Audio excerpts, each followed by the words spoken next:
I want to talk a little bit about the idea of motivation and self-motivation and kind of tapping into your why for uh, doing the things you're doing or committing to the things you want to commit to. And this is obviously going to be based around fitness, working out, nutrition, that type of thing. So what I mean by that is you always have to kind of dig a little deeper in yourself to find the reasons why you work out, why you want to eat right, why you want to lose weight, whatever that may be, to really go beyond the surface. And for me, my whys for training are, a few of them. So number one is my kids. I want to be able to be around as long as I can.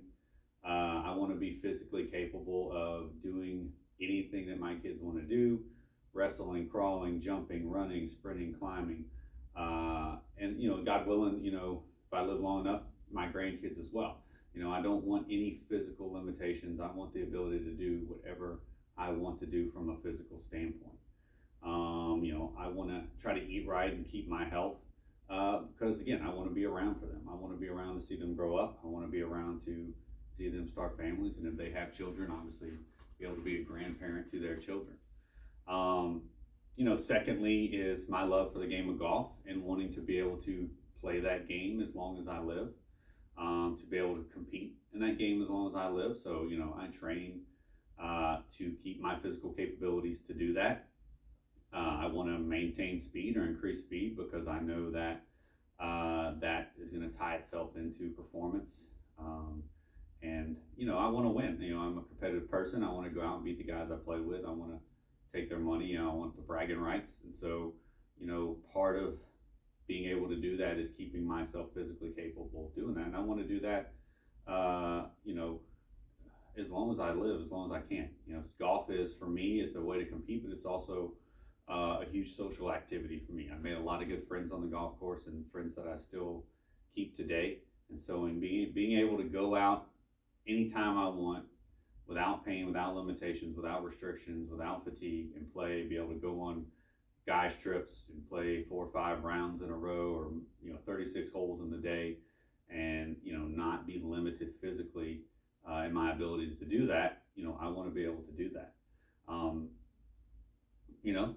So frankly, I want to look good. I don't need to have a 6-pack, but I want to look like I'm in good shape, just to for my own self-worth, if you will. And I know it's not necessarily the healthiest thing to tie that directly into that or highly into that, but I do feel better about myself when I look better, and I think most people do.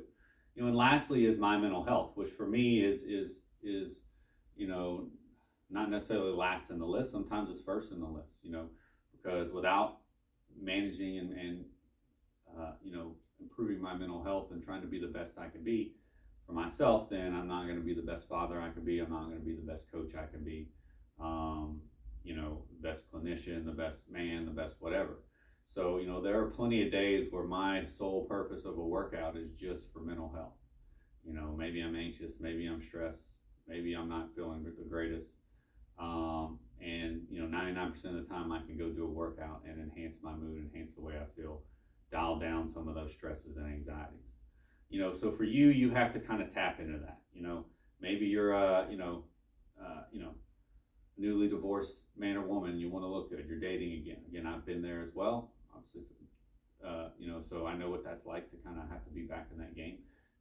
Again, maybe it's your kids and grandkids, maybe it's your hobbies outside of golf as well. You want to be able to travel and work in the yard and play other sports, whether it's tennis or pickleball, whatever other things you could do out there. Again, maybe it's just pure quality of life and longevity. Having spent a lot of time in home health in my past, I had to see kind of what happens to people when they just let themselves go, and it's really no quality of life, and I don't want that. I want to maintain my physical abilities to the highest level they can be, and it takes work to do that. So anytime you're kind of feeling unmotivated, falling off, it happens to all of us, it happens to me.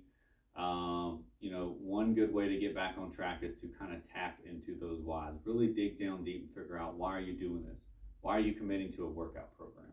If you're paying a coach, why are you, obviously for those of you that are seeing this that are working with me, why are you in my program? Why are you investing in my program? What do you want to get out of, and use me to do that. We can dig into that together if we need to, but if you're really dig deep into yourself, really peel back the layers and trying to figure out, okay, why am I committing to eating right? Why am I committing to working out?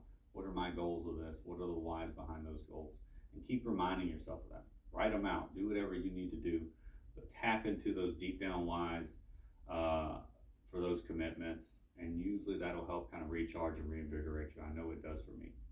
Everybody have a great day.